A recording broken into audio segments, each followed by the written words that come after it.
nombre es Gustavo Adolfo Rodríguez y bienvenidos a una nueva edición de Sálvese quien pueda. Por aquí, por la página fanpage de Facebook, SQP, Sálvese quien pueda. Encantado nuevamente estar con ustedes otro domingo para discutir temas de importancia nacional y esta vez planetaria, porque tenemos un invitado de honor, un súper invitado que nos va a estar hablando precisamente de uno de los temas que estamos en mismo medio de la temporada de ellos, que son los huracanes.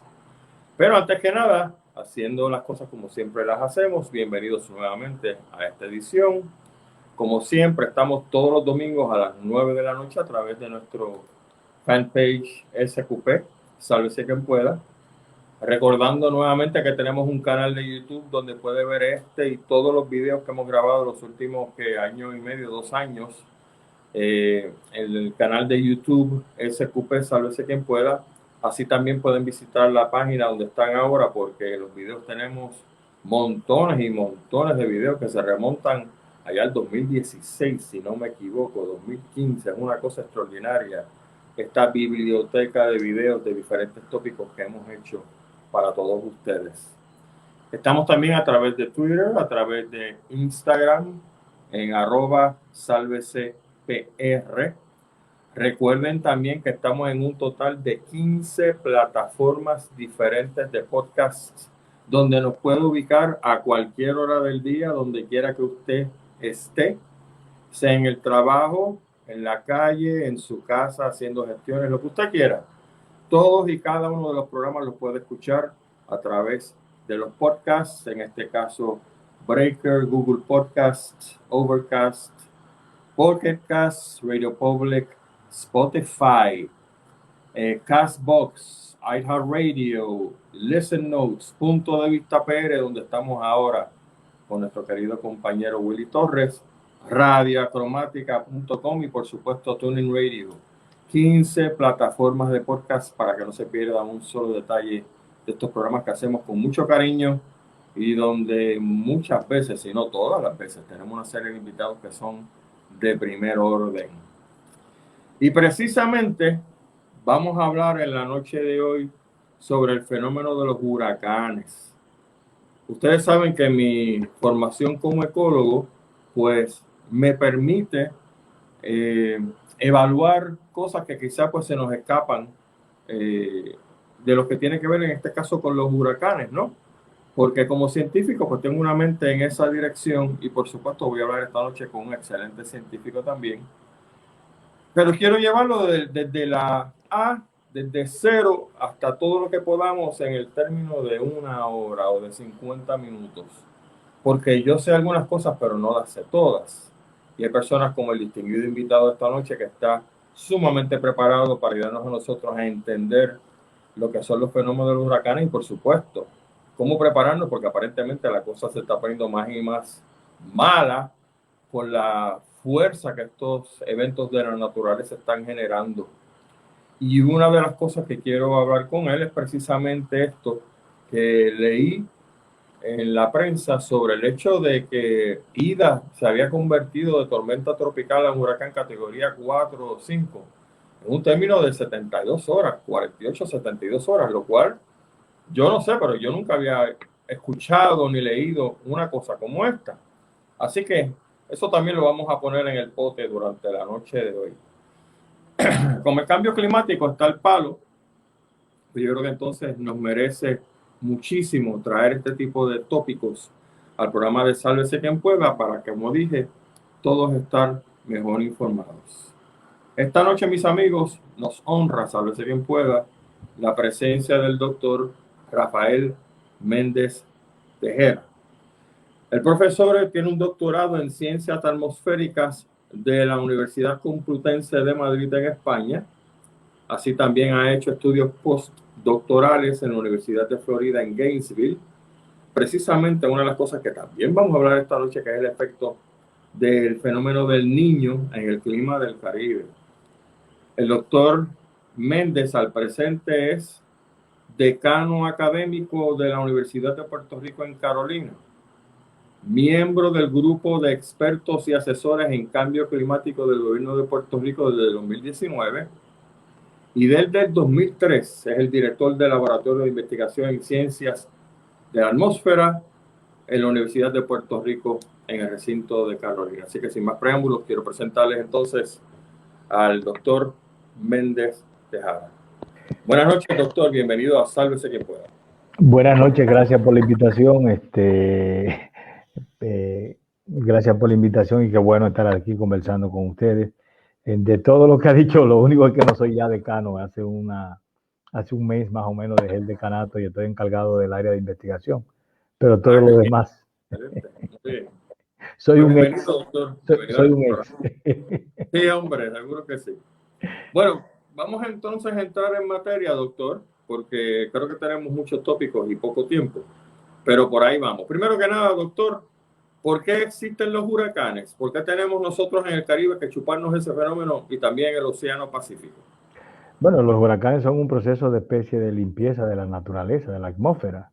Y generalmente se generan huracanes cuando tenemos unas condiciones atmosféricas aptas para ello.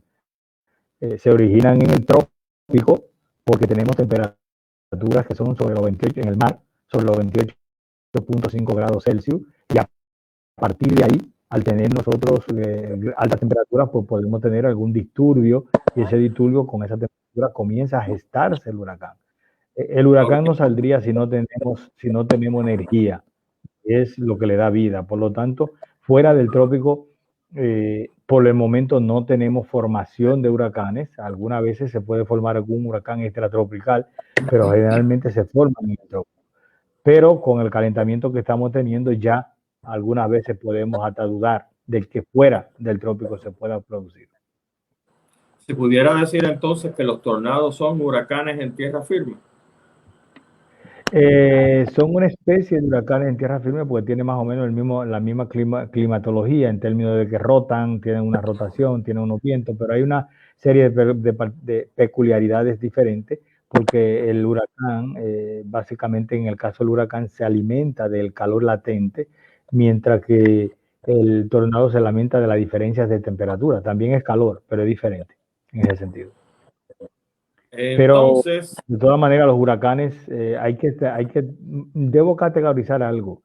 Lo que nace, un huracán casi nunca nace, bueno, un huracán no nace, nace un ciclón, porque lo que tenemos primero son depresiones, que es cuando tenemos el disturbio inicial. Luego de depresión, pues tenemos la tormenta, y entonces tenemos los distintos tipos de huracanes. Los ciclones incluyen las tres, incluye desde el disturbio inicial, la depresión, tormenta y huracán. Todos van incluidos y todos son ciclones, son ciclos. Ok. Entonces lo que está implicando es que mientras más calor hace, me imagino que en la superficie del mar, entonces sí, tendremos más huracanes. Más probabilidad de tener más huracanes y a la vez, cada vez, y más intenso a la vez. Exactamente. Y aunque voy a agotar el asunto del cambio climático un poquito más adelante, quiero adelantarme, porque sí es cierto que los huracanes están también aumentando en fuerza, haciéndose más fuertes. ¿Significa eso también que los huracanes pueden sostener más lluvia? Porque lo que estamos viendo, doctor, es que aparentemente los huracanes, estos que son huracanes categoría altas, traen también más cantidad de lluvia, lo que entonces promueve es más inundación. ¿Eso es correcto? No necesariamente, porque aquí hay que vamos a volver un poco atrás. Primero, los huracanes los nombramos. ¿Cómo lo nombramos? ¿Por qué lo nombramos? Originalmente los huracanes se nombraban sencillamente por el nombre del santoral, el día que pasaba por un determinado lugar. Luego de eso, pues se hacía muy difícil trabajar con un huracán llamándose, digamos, en Puerto Rico San Felipe y en República Dominicana San Alonso, porque dependía del día que llegara. Entonces era muy difícil trabajar de esa manera. Entonces, pues se cambió y entonces se decidió ponerle nombres de mujer. Porque los meteorólogos le ponían el nombre de la novia o el nombre, y resulta que las mujeres pues protestaron y dijeron que porque ellas.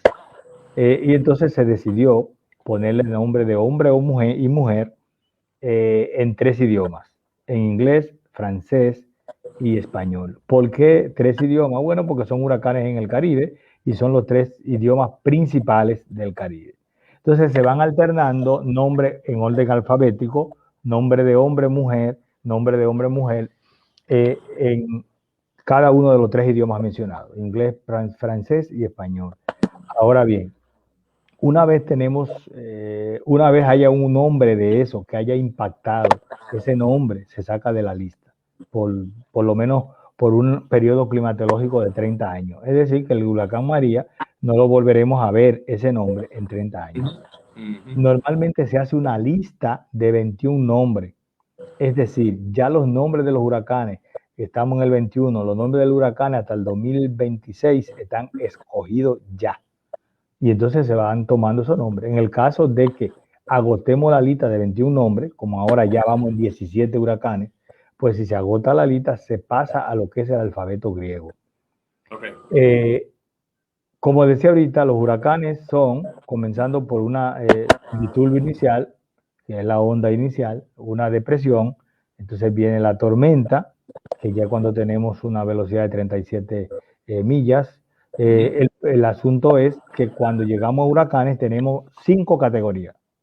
Categoría 1, 2, 3, 4, 5, dependiendo de la intensidad de los vientos.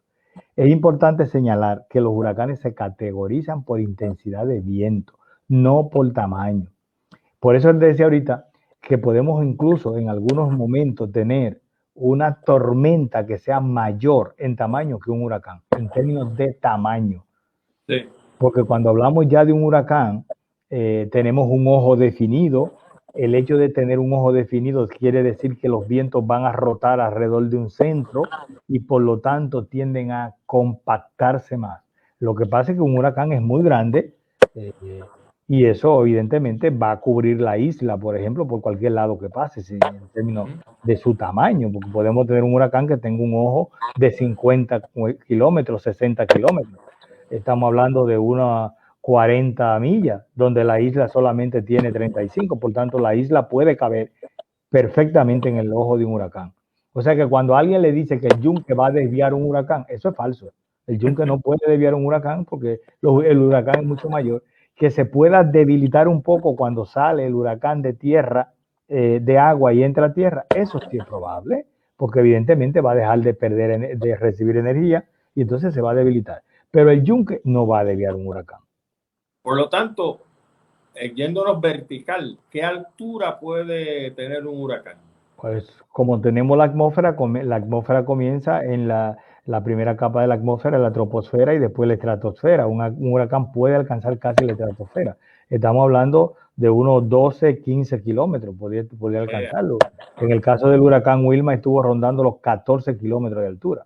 O sea, estamos hablando de una masa gigante, de un radio que puede ser 500 kilómetros, 400 millas o más, y una altura de 500 kilómetros. Imagínense si la isla lo va a desviar.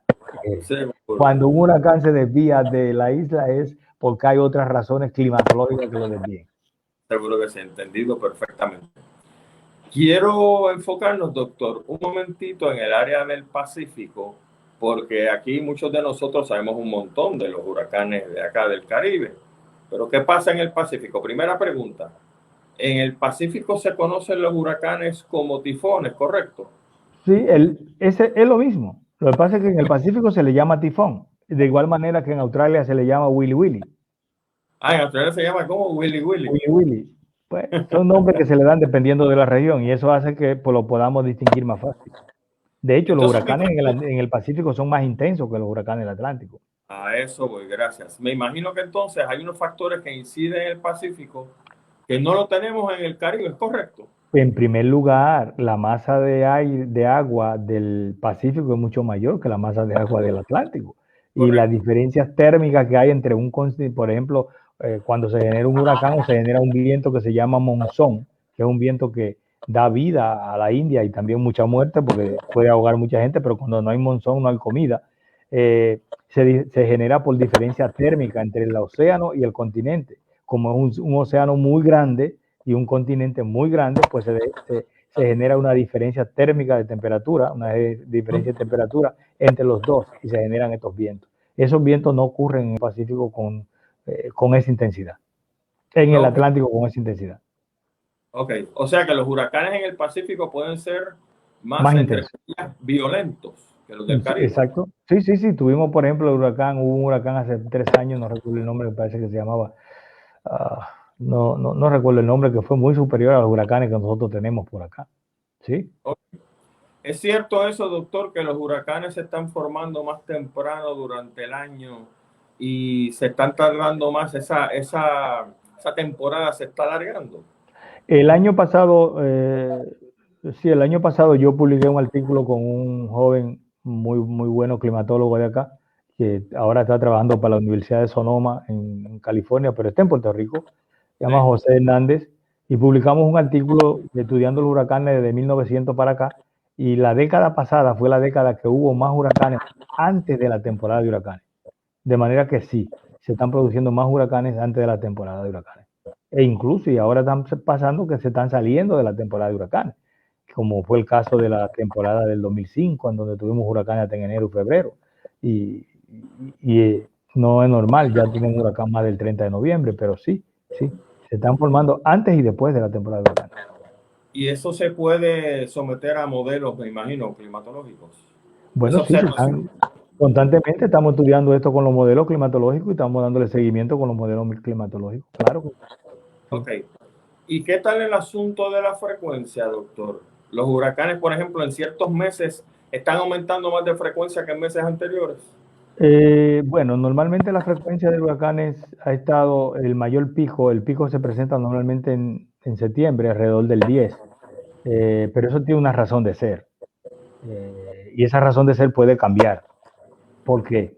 Bueno, el agua se calienta normalmente en el mes de mayo, junio, porque es cuando comenzamos a calentar el calor en el Caribe, en el trópico. Correcto. Y nosotros tenemos mucho calor de entre el 15 de junio y el 15 de julio, es una etapa bien caliente para nosotros. Y volvemos a tener una situación más o menos igual en agosto. Sin embargo, eso lo que hace es que cuando el agua se calienta ahí, la respuesta térmica del agua, la respuesta a el agua a evaporarse, el agua tiene una cualidad. El agua es la sustancia líquida gaseosa, no importa, que tarda más tiempo en calentarse. Por lo tanto, es la sustancia que necesita más calor para aumentar la temperatura. Y eso se le llama capacidad calorífica. Por lo tanto, el agua tarda mucho en calentarse, pero el problema es que tarda mucho en enfriarse.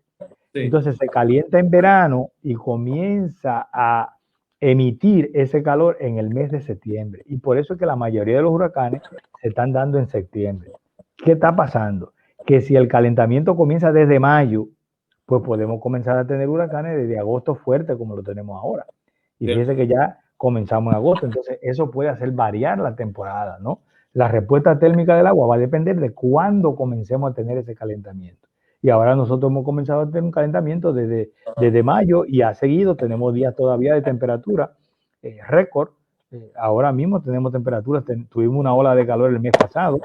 Cuando hablamos de una ola de calor es de 10, 12 días con temperaturas sobre 92 grados. Y ahora todavía la semana pasada teníamos temperaturas rondando los 92, 94, con un índice de calor, que es otra cosa, que es el índice de calor. Cuando hablamos de un índice de calor es que yo estoy midiendo una temperatura de 92, por ejemplo, pero debido a que la atmósfera está contaminada, la Tierra no se puede enfriar y retiene calor. Entonces, el índice de calor es lo que le añade la contaminación que no permite que la Tierra se limpie y por lo tanto, si sentimos 92, es posible que el índice de calor sea de 102, 103. Eso es lo que el calor acumulado en la atmósfera. Entonces, ese índice de calor se está sintiendo por ahí todavía, hace 2 o 3 días. Eso implica entonces que la temporada de huracanes podría pasarse del 30 de noviembre, con mucha probabilidad, porque el agua, ese calor que el agua tiene, lo va a emitir en algún momento. ¿Y cuándo lo va a emitir? Un par de meses después. Por lo tanto, eso son malas noticias para nosotros de aquí para abajo. Esa es la realidad. Esa es la realidad. Hemos venido diciendo eso. Hemos venido diciendo que en la medida que la atmósfera se calienta, si la atmósfera se calienta, el calor, la Tierra, aquí hay una situación en el proceso del calentamiento global. La Tierra tiene una característica, y es que la Tierra tiene una atmósfera. el calor que llega del Sol a través de la atmósfera entra a la Tierra en lo que le llamamos longitud de onda corta y la Tierra absorbe ese calor.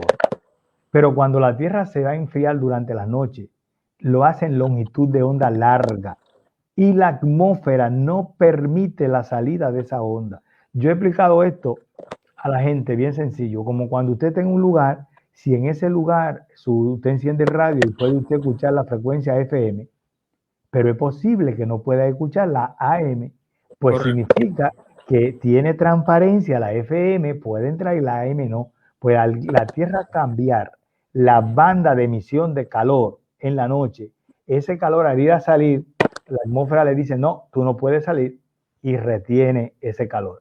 Por lo tanto, ya la atmósfera está caliente. De manera que no es, como decía hace poco ahí la persona decir, es que el sol está calentando más. No, el sol sigue calentando lo mismo, más o menos lo mismo en los últimos 3, 4 mil años. No ha cambiado. Pero las condiciones de la Tierra sí han cambiado. Por lo tanto, si la Tierra retiene calor, cuando hay 92 grados, 93, sumado a lo que ella tiene, pues vamos a sentir 102, 104, aunque nos llegue 92. Y ese es un problema serio que tenemos. Claro que sí. Entonces, profesor, se alega que el calentamiento global va a provocar un aumento en los niveles del mar. ¿Cómo ese aumento en los niveles del mar pudiera incidir en que estos huracanes se conviertan en más destructivos? Bueno, Y hay dos cosas ahí. Los huracanes, si el nivel del mar se aumenta, evidentemente se van a convertir más destructivos porque evidentemente si tenemos mayor agua, el oleaje, lo que le llamamos la marejada ciclónica, en lugar de tener una marejada ciclónica de 10, 12 pies, van a ser de 20 pies porque el nivel del mar está más alto. Ahora, ¿por qué aumenta el nivel del mar? Pues el nivel del mar aumenta porque tenemos un calentamiento que está derritiendo los casquetes polares. Y hay que ser cuidadoso cuando hablamos de esto. Primero, nosotros tenemos tres tipos de hielo. Tenemos normalmente un hielo que es estacional. Es decir, cuando ahora viene el invierno, cuando llegue el invierno, ese hielo del invierno, luego se derrite y es un hielo que va a servir para agua, para la agricultura, para todo, para agua potable. Eso es normal que se derrita. El hielo estacional comienza a aparecer en invierno y al final, cuando ya llegue el verano, comienza a derretirse. Normal. Tenemos un hielo que es un hielo que está marino, que está dentro del mar, congelado. Si ese hielo se derrite, el nivel del mar no va a subir. ¿Por qué no va a subir? Porque cuando usted tiene hielo dentro de agua, cuando se derrite, el agua baja. Es decir, si usted coge una botella y la pone a congelar, una botella de esta que tenemos de agua, fíjese que la botella se expande, porque el hielo ocupa más volumen. Por tanto, si yo tengo hielo en el agua y se derrite, el nivel del mar lo que hace es que baja. Un iceberg, que era con lo que chocó, por ejemplo, el Titanic, era porque el iceberg se ve el 11% por arriba, pero el 89% está bajo agua. Lo que quiere decir que si se derrite no va a subir. Ahora, ¿cuál es el hielo que nos preocupa? El hielo que está sobre el continente.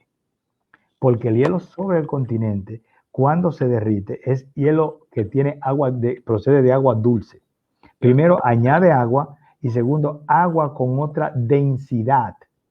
La densidad del agua a diferentes temperaturas y a diferente densidad, cambia entonces la dinámica del océano. Y ahí tenemos un grave problema. Ahí tenemos un problema al cual yo sé que tú estás por preguntarme, y es, si yo tengo mucho derretimiento de agua en los casquetes polares, pues entonces el océano que funciona llevando agua del trópico cálida por la parte arriba del océano, por la parte de arriba de la superficie, y trayendo esa agua fría que pesa más por la parte abajo hacia el trópico.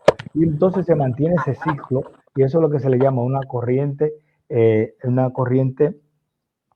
un convertidor de corriente que se le llama corriente termoalina. Ese movimiento mantiene la dinámica del océano. Si ese hielo se derrite más de lo normal arriba y yo tengo demasiado calentamiento abajo, entonces hay una especie de bloqueo de esa corriente, que es lo que está ocurriendo. Ese bloqueo hace un poco que se ralentice, se ponga más lenta el movimiento del agua en el océano y entonces el agua se empoza.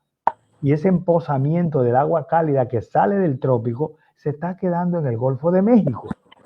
Y esa era la pregunta que me hacía ahorita con el huracán. Sí. Encima de Cuba y el Golfo de México, todo eso se le llama la piscina de agua cálida. Y esa piscina de agua cálida, que fue descubierta por un investigador apellido Einfield hace unos 25, 30 años, pues hace que cualquier huracán que por aquí pasa como una onda y llegar ahí, puede convertirse en un huracán categoría 2 o 3, porque hay mucha energía acumulada.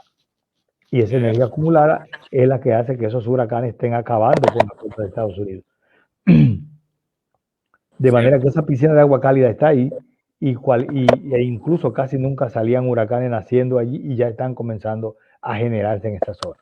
Por lo tanto, mientras nosotros no disminuyamos la cantidad de contaminantes en la atmósfera, vamos a tener muchos problemas porque la respuesta es que vamos a tener más huracanes, cada vez más intensos y más frecuentes. Esa es la explicación por la cual cuando comencé el programa había dicho de que Ida había pasado de tormenta tropical a huracán en aproximadamente 78 horas. Exacto, porque tiene ahí acumulado demasiada energía en lo que le llamamos la piscina de agua cálida del Atlántico. Pues entonces los Atlántico, Estados Unidos tienen un serio problema en toda esa costa. exacto, se llama Atlántico Warm Pool. Lo puede encontrar ahí en cualquier área y está ahí. Justamente yo espero publicar un libro en los próximos 2 meses. Ya está en imprenta. Y justamente eso es lo que estoy tratando. Estoy tratando de los fenómenos que caracterizan el clima del Caribe. Y una de las cosas que hablo de la piscina de agua cálida, cómo esa piscina de agua cálida cambia toda la dinámica del movimiento de las aguas al llegar ahí. E incluso se ha notado, por ejemplo, en hubo un huracán hace poco, que no recuerdo el nombre ahora, me acordaré en un momentito, que se quedó básicamente 40 horas fijo en el caso de la Bermuda, hace un par de años, Dorian. El huracán Dorian se quedó sobre Bermuda 40 horas sin moverse. O sea, eso no había ocurrido, por lo menos no tenemos datos sobre eso anteriormente. Y el hecho de que hay cambios en las corrientes marinas también te lo puede decir que el huracán anterior que tuvimos por acá, Isaac pasó por aquí a 30 millas por hora. Un huracán normalmente lo que se mueve es entre 8 y 15 millas por hora, esa es la velocidad normal de un huracán. Un huracán a 30 millas por hora no es normal. De manera que hay algo que está cambiando la dinámica de las corrientes marinas. Y eso hay unos estudios muy, muy buenos que están haciendo de Mayagüez. Hay un amigo que trabaja ahí en ese grupo, Julio Morel, que están usando lo que llaman glider, que son unos especies de submarinos que se ponen debajo de los huracanes, en la base del huracán, para tomar las temperaturas termales y ver qué está pasando. Y hay estudios muy interesantes sobre el movimiento de las corrientes marinas. Wow. La verdad que los que venden los corredores de bienes raíces a lo largo de la costa sur de Estados Unidos no les va a gustar su libro. Porque usted lo que está diciendo es que eso, lo que viene es serio para esa costa. Y de hecho, yo estoy pensando que el que compre propiedades a lo largo de la costa sur, en Florida, Luisiana, Mississippi, etcétera, va a tener un serio problema potencial. Pues que lo está teniendo, no es que yo lo estoy diciendo, es que está el problema y lo estamos teniendo en Puerto Rico. Tampoco se deben estar construyendo en las costas de Puerto Rico, porque tenemos una nueva realidad en la costa. A eso voy. Usted es parte de este comité de asesor al gobernador sobre el asunto del cambio climático. Y acaba de mencionar que con esta fortaleza que le estamos dando debido al cambio climático a los huracanes, las marejadas ciclónicas se están volviendo más y más peligrosas. Así es. ¿Qué puede hacer los gobiernos de Puerto Rico de turno para proteger las costas? La solución es tirar montones de piedra, como hizo el cuerpo de ingenieros ahí en Piñones. La piedra hace un daño enorme, porque una vez tira piedra, la arena jamás regresa. Normalmente se va. Nosotros somos del comité asesores del gobierno de Puerto Rico. Y es importante señalar esto. A nosotros no, comenzó el proceso de nombramiento de nosotros con Ricky Rosselló, después siguió con Wanda, estamos con Pierluisi y estaremos con el gobernador que venga, porque Claro. nosotros somos por 5 años. O sea, Ok. lo que quiere decir que no somos nosotros somos de Puerto Rico y nosotros vamos a trabajar con los problemas para Puerto Rico. Eso es bien importante que la gente lo entienda. Y nosotros, el grupo que hay es un grupo de 6 científicos más 3 personas que son ex oficio, son del gobierno, que es la presidenta de la Universidad de Puerto Rico, el director del Banco de Desarrollo Económico y también está el secretario de Recursos Naturales. Pero hay 6 científicos y esos 6 científicos vamos a trabajar estamos trabajando con un plan que es una hoja de ruta que se va a entregar con todos los detalles en las diferentes áreas en donde va a impactar el cambio climático para que el gobierno tenga cómo trabajar, una guía de cómo trabajar con el cambio climático. Nosotros vamos a establecer la guía científica y el gobierno establecerá la política pública, ¿no? Correcto. Pero entonces, profesor, para adelantarnos algo de lo que quizás ustedes van a proponerle al señor gobernador, ¿qué puede hacer el gobierno de turno ahora para ir protegiendo las costas? Como dije, tirar piedras, poner arrecifes artificiales. ¿Qué se puede hacer, profesor? Bueno, nosotros no puedo adelantarte porque estamos trabajando justamente en eso. Hay una carta que el gobernador nos cursó hace una semana. Yo no estaba en Puerto Rico, pero nos cursó una semana. Y en los próximos 25 o 30 días nosotros tenemos que entregarle al gobernador nuestra sugerencia científica de lo que entendemos que se debe hacer con la costa. Okay. Yo en este momento estoy hablando como un miembro del comité del comité de expertos en cambio climático, pero yo en este momento no estoy hablando como el comité de cambio climático. Claro. Eso es un comité colegiado y cualquier decisión tiene que salir colegiada. En este caso, las opiniones que yo omito son opiniones personales. De manera que desde el punto de vista personal, sí, nosotros vamos a entregar ese informe al gobernador antes de los próximos 30 días. Estamos trabajando arduamente en eso. Por lo tanto, también entiendo que implícitamente está diciendo que adquirir propiedades a lo largo de la costa en este momento en Puerto Rico no es aconsejable. Bueno, yo no la compraría. Dependiendo a qué distancia esté, yo no la compraría. Correcto. O sea que el mejor real estate que se vende en Puerto Rico debe ser el de la montaña. Bueno, pero en la costa se puede construir. Cuidado, no estoy diciendo que no se vaya a construir en la costa. Se puede construir en la costa. Lo que hay que tener es cuidado de seguir las medidas de construir en la costa. Sí. Vamos a ver. Por ejemplo, yo he hecho un trabajo hace poco en Punta Cana. Y entonces nosotros hemos ido a Punta Cana, hay erosión costera, hay problemas de salgazo y todos estos problemas. Pero ningún hotel tiene la situación que tiene La Concha. Porque los hoteles no están construidos exactamente como allí. ¿Me entiende? El asunto es cómo se construye. O sea, el construir en la costa, oye, el mar, todo el mundo quiere ir al mar. Es delicioso ir al mar, es bueno vivir en la costa. Lo que pasa es que nosotros nos hemos ido a meternos a construir dentro del agua en muchos casos. Entonces ya ahí la cosa es diferente. Por otro lado, la situación ha cambiado, el mar ha ido recobrando, erosionando algunas costas y en otro lado no, en otro lado incluso ha ganado costas. Pero si tienes un lugar en donde la costa se ha ganado, no construye allí porque sabe que eso no es permanente, por lo tanto puede construir en una zona de seguridad y por eso es que tenemos que delimitar lo que es la zona marítimo terrestre, nada más. O sea, yo no creo que no se pueda construir en la costa. Lo que hay que construir en la costa siguiendo las medidas de seguridad y no querer hacer una casa dentro del mar, que eso es lo que ha hecho mucha gente. Correcto. Entonces, obviamente tiene una respuesta, ¿no? Y el asunto de volver a sembrar mangle como se hacía antes, ¿usted cree que eso ayuda a detener la marejada ciclónica y a producir más arena? Bueno, ahora mismo, por ejemplo, Florida ha comenzado a hacer algunas cosas allí de construcciones duras, que de entrada te puedo decir, lo que sí yo te puedo decir, que mi trabajo en costa, lo que yo he visto que las construcciones duras, meter un dique, meter algo, tiene que ser muy cuidadoso porque la mayoría de las construcciones duras traen problemas. Sí. El sembrar mangle, el sembrar cualquier dunas, el atrapar dunas, cosas que tiendan a minimizar la llegada de la energía, tienden la playa a recuperarse. Las playas muchas veces se recuperan. El problema es lo que una playa no se recupera si tú coges y le metes,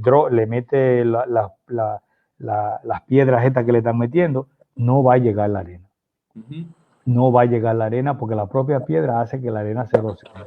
De manera que entonces las medidas tienen que ser medidas saludables, sustentables, que no sean medidas en donde yo vaya a hacer una estructura y que esa estructura cambie la dinámica del movimiento del agua. Y entonces ya ahí trae un problema. Entonces, por lo tanto, yo creo que las construcciones en la costa se deben mantener siempre y cuando se mantengan desde el punto de vista científico y respetando las normativas. Porque vuelvo y repito, lo que sucede es que no se ha respetado las normativas y que la gente ha construido adrede en algunos lugares que sabe que van a ser, que son vulnerables. Le hago esta pregunta, profesor, porque precisamente como estamos en un planeta que es muy dinámico y gracias a nuestras metidas de patas estamos acelerando el asunto de estos huracanes más agresivos, pienso que nosotros pues pudiéramos estar respetando la zona marítimo terrestre y la zona de salvamento, pero que de aquí a 50 años, con lo que está pasando ahora, esas zonas de marítimo terrestre y zonas de salvamento quizá entonces no sirvan para nada, porque entonces el mar va a seguir entrando y entrando y entrando. ¿Estoy en lo correcto al pensar una cosa como esa? Bueno, eso es un asunto dinámico y vamos a ir trabajando en función de lo que va pasando y nosotros, como le dije, vamos a dar unas sugerencias con la idea de que no limitar, no como mucha gente cree que se quiere parar el desarrollo, no se puede parar el desarrollo, pero tampoco se puede hacer un desarrollo que lo que va a causar es daño, ¿no? Entonces, en algunos momentos la gente quiere hacer cosas en donde a simple vista se ve que va a haber un problema, ¿no? Entonces, si hay la tecnología, si hay la ciencia, ¿por qué no lo hacemos con la tecnología y con la ciencia que hay? Y eso es lo único que hay. Pero yo creo que sí, que hay que seguir desarrollando. La isla tiene un turismo que no se puede matar y que hay que pensarlo y no podemos comenzar a pensar que yo tengo toda la razón. Aquí nadie tiene toda la razón. Claro. Y ese es el error, que creemos que lo sabemos todo y nadie sabe todo.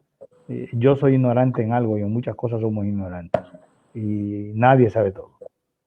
Correcto. Profesor, una cosa que también me ha puesto, ¿verdad?, a pensar es el asunto de que uno de los alegados resultados del cambio climático es que obviamente están cambiando las temperaturas en las áreas templadas.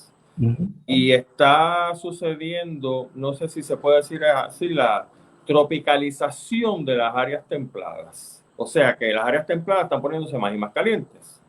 Y si eso es cierto, entonces lo que me está diciendo a mí es que los huracanes pueden ir en dirección a los polos, tanto el norte como el sur, y pueden ahora estar llegando más lejos porque la temperatura del mar está cambiando. ¿Es correcto eso? De hecho, están llegando más lejos. El año pasado España ha tenido huracanes y ahora ya están llegando a Inglaterra. Evidentemente, en la medida porque es que en la medida que el océano está más caliente, sí. Vamos a ver, cuando yo tengo un huracán y el huracán llega a tierra, comienza a debilitarse. Automáticamente el huracán toca tierra, comienza a debilitarse, porque comienza a perder su fuente de energía. Entonces, por lo tanto, si el huracán se mantiene sobre el océano y ese océano es frío, pues entonces el huracán también comienza a debilitarse. Claro. El problema es que si el huracán se mantiene en el océano y todo el océano sigue caliente, pues mientras va subiendo sigue con vida porque sigue encontrando energía. No sigue con la misma vitalidad que cuando está en el trópico, pero sigue con energía y puede llegar y va a llegar y ha estado llegando a Inglaterra, de manera que ya incluso en el área de Europa, que no se nombraban los huracanes con nombre como nosotros, ya en el área de Europa se está nombrando con nombre los huracanes. Antes parecía algo, un fenómeno, o por ejemplo en España, que se le llaman borrasca, una borrasca en el área de España, pues la gente decía una borrasca, ya, pues. Recuérdate, había una novela o algo, Tiempo Borrascoso, venía de borrasca. De borrasca es una tormenta para los españoles. Entonces, eso era muy casual, que pudiese pasar por allá. Ya no, ya es algo que está pasando con mucha frecuencia, que algunos de los huracanes que nacen aquí giran hacia allá, porque normalmente el huracán tiende a girar por la fuerza, lo que se llama la fuerza de Coriolis, que es una fuerza generada por la Tierra, tienden Sí. a generar. El huracán tiende a subir desde que nace. Él no sube directamente si encuentra algo que lo obstruya. Y en este caso, la mayoría de veces, lo que obstruye que el huracán venga, que hace que el huracán llegue a nuestra área, como llega a los vientos alisios, realmente es una alta presión que se llama anticiclón de las Azores. El problema de eso es que hay muchas ciudades que sencillamente no están preparados para esto, y me recuerdo el huracán Sandy, hace par de años, que causó daños por 65 billones de dólares en esa región de Nueva York, Nueva Jersey, etcétera. ¿Qué va a hacer entonces esos gobiernos locales ante esta nueva situación? Ida acaba de causar daños iguales en esta Es lo zona mismo. también. No, no de la misma magnitud, pero también, bueno, Nueva York había recibido huracanes otras veces, lo que pasa es que ahora lo estamos recibiendo con más frecuencia. Y Luisiana había recibido huracanes otra vez, lo estamos recibiendo con más frecuencia, que es lo que hemos dicho. No, nosotros no hemos dicho lo que creemos que hay un cambio climático, que hay algo nuevo. Lo nuevo es la intensidad y la frecuencia con que se están presentando los fenómenos. Y eso es lo que no quieren entender. Y no lo quieren entender aún mirándolo. Llevamos 17 huracanes. Gracias a Dios no nos ha tocado ninguno. Pero no le pregunté a Luisiana, porque cuando viene a ver la temporada, 22 huracanes, 23, como fue acá, la pasada, y la gente dice, pues fue 23, pero a mí no me pasó. Pero no le pregunté a Luisiana, que ha tenido ya 2 fenómenos ya, o 3, sobre ellos fuertemente. Están devastados. Entonces, de manera que los fenómenos están ahí, han estado aumentando. Nosotros hemos tenido suerte que pues después de María nos han dejado un poco tranquilos, pero somos susceptibles a tener un fenómeno en cualquier momento. Sí, eso es correcto. Ahorita usted mencionó lo del huracán Ida, cómo se fortalece en un periodo de básicamente horas. ¿Esta observación la están encontrando en el Océano Pacífico con los tifones? Pues si te digo que sí, te miento, porque no estoy al tanto de cómo va la cosa con el Pacífico. Tenemos tanto trabajo en el Atlántico No, sí, me imagino que sí. que no da tiempo a ver el Pacífico. Porque precisamente le iba a preguntar, debido al asunto del cambio climático, ¿dónde es más peligroso, por utilizar una palabra, vivir? ¿Aquí en el área del Océano Atlántico o allá en el Océano Pacífico, donde usted dijo que los huracanes los tifones son grandes, ¿no? Depende del área de allá, porque si es en el área, básicamente en el área de la parte de Asia, los huracanes son bien intensos. En la parte de Asia, China y también la parte de India, coge unos huracanes que son tremendamente horribles, grandes, horribles. O sea, la cantidad de muertes que se deja allí son muchas también. Nosotros básicamente lo que estamos, por lo menos yo estoy más atento en el Pacífico a cómo se comporta el niño, la niña, que son los fenómenos que nos afectan, que nos tienen una relación con nosotros directamente. Gracias por el pie forzado, porque esa era mi próxima pregunta. Vamos a hablar del fenómeno, en lo que nos queda de tiempo, el fenómeno de la niña y del niño, para que nosotros los mortales entendamos de qué se trata eso. Porque mencionamos el niño y mencionamos la niña, ok, sé que es un fenómeno, pero ¿cómo incide en el asunto de los huracanes? Bueno, en primer lugar, el niño, cuando hablamos de niño, que es un fenómeno muy viejo, muy antiguo, antes se llamaba el viejo, de hecho, luego como comienza a aparecer un aumento en las aguas, en la franja del Ecuador, sí. 10 grados más o menos del Ecuador, en el Océano Pacífico, y eso comienza a aparecer básicamente en los meses de diciembre, y por eso le llaman el niño, en honor al niño Jesús. Okay. Entonces eso lo comienzan a ver los pescadores, porque esa agua lo que hace que en el Pacífico el agua, los vientos comienzan a acumular el agua, y al acumularse esa agua cálida, el agua sube. Si el agua sube, la temperatura del mar normalmente ronda los 24 grados, si es 23, 24 grados. Si esa agua sube hasta los 28 grados, si son unos 4 o 5, ya estamos hablando de un fenómeno del niño. Si nosotros tenemos esa agua por debajo de esos 24 grados, estamos hablando de fenómeno de niña. Es un fenómeno que se rastrea vía satélite, muchas boyas, y cuando tenemos niños que tenemos agua cálida en el Pacífico, no en el Atlántico. El Niño es un fenómeno del Pacífico. Pues normalmente se generan muchos huracanes en el Pacífico, porque le estoy diciendo que es agua cálida, son más o menos 60 centímetros de agua cálida, pero en todo un océano tan enorme, Claro. y esa agua cálida dividida por una línea que le llaman termoclima, pues esa agua cálida genera mucho vapor, genera mucha nubosidad, genera una nube que le llaman célula de Walker y se producen muchos huracanes en el Pacífico. Esa célula de Walker se traslada y también cuando se mueve esa nubosidad puede el niño afectar al Centroamérica y Suramérica, dependiendo de la etapa, porque el agua va cubriendo todo el océano, comenzando en la costa de Perú, ayudado por lo que le llaman la corriente de Humboldt, y entonces va subiendo desde el Perú, va cubriendo toda esa zona, entrando al trópico y moviéndose hasta el otro lado del Pacífico. Se está moviendo hacia lo que estamos hablando, la isla de Tahití, para allá, para el otro lado. Entonces, mientras se va moviendo, ahí le vamos dando nombre. De hecho, tiene 4 zonas. Zona 1, 2, 3, 4. Cuando esté en la primera zona, apenas produce, las nubes suben, como está muy pegada al continente suramericano, las nubes producen lluvias básicamente en la zona de Ecuador y Perú. Y entonces, luego que se va desplazando, las nubes no están tan pegadas al continente y van subiendo. Y ya cuando está en la zona mediado, 3, 4, esas nubes pueden subir, llegan a la atmósfera en la troposfera y se trasladan al Atlántico. Y entonces sí causan un efecto en el Atlántico. Okay. O sea, el niño no tiene un efecto directo en el Atlántico como la gente piensa. El niño lo que tiene es un efecto por las nubes que se trasladan al Atlántico. Ahora, ¿cuál es el efecto con los huracanes con el niño?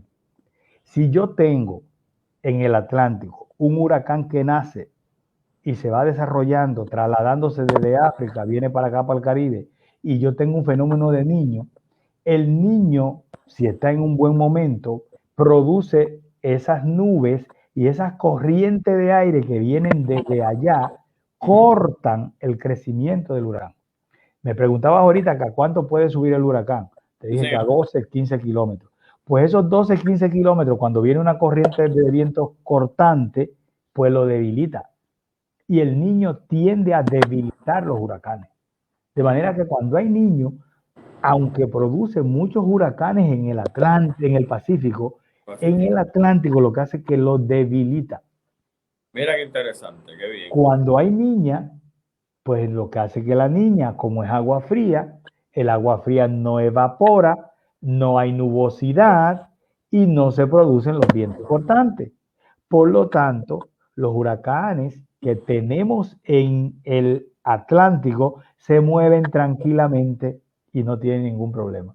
De manera que la niña, en cierto modo, favorece los huracanes porque ella no hace nada, no lo corta, no evapora agua, no produce inundación. Pero entonces, ese es el problema del niño, que entonces el niño debilita los huracanes y a nosotros nos favorece en términos de los huracanes, pero a la vez nos produce sequía. Mira qué interesante. Porque no tenemos huracanes, pero entonces, ¿sabe que los huracanes también tienen su parte buena? Nos dejan lluvia en algunos momentos. En algunos momentos tenemos sequía que estamos casi pidiendo un huracán o una tormentita de esa que deja mucha lluvia, ¿no? Pues mira, cuando viene el niño, pues resulta que el niño produce sequía. La niña no. La niña produce para nosotros lluvia, deja que nosotros vemos en lluvia. Y en la situación normal, porque el niño tiene 3 situaciones, que es niño, niña y situación normal, que es cuando la temperatura del agua se queda normal, pues lo mismo.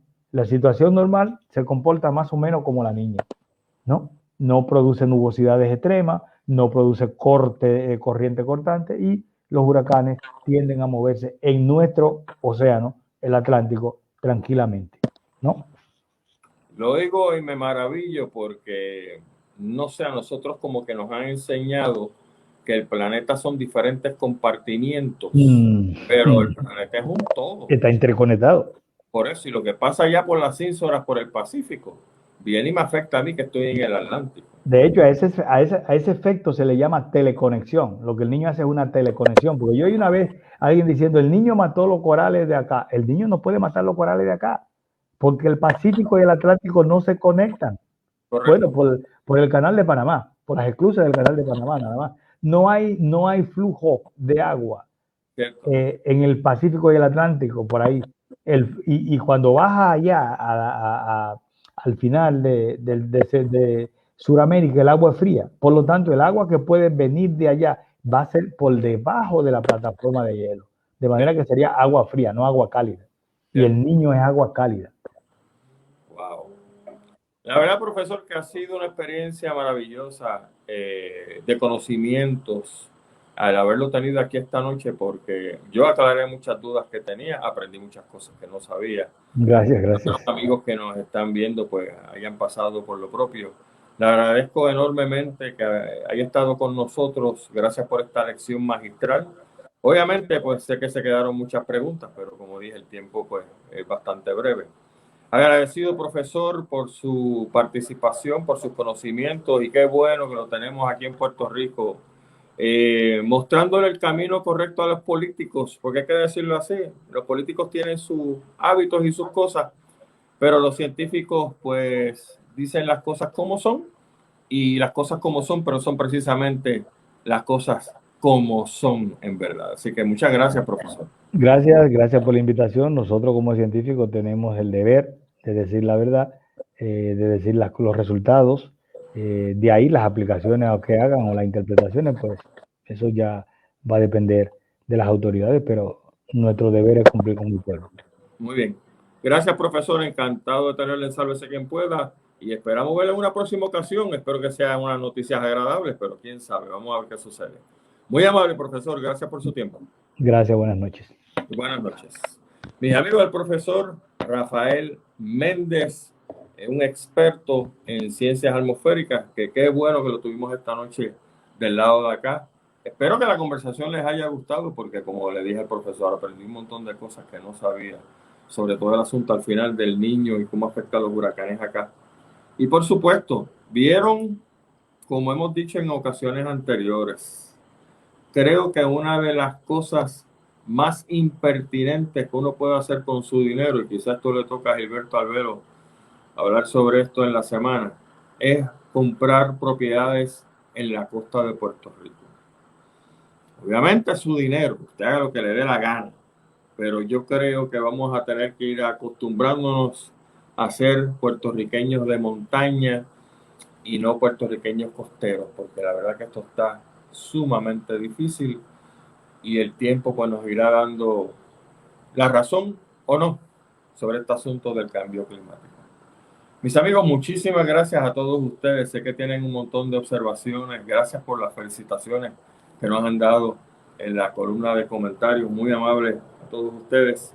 De eso se trata, de traer recursos a este programa, ¿verdad? Que aparte de la política, la dichosa política, pero que nos informen para ver qué nosotros tenemos que hacer para estar preparados para estos fenómenos que definitivamente pues nos pueden dar bien duro por el cocote, y tenemos que prepararnos como Dios manda.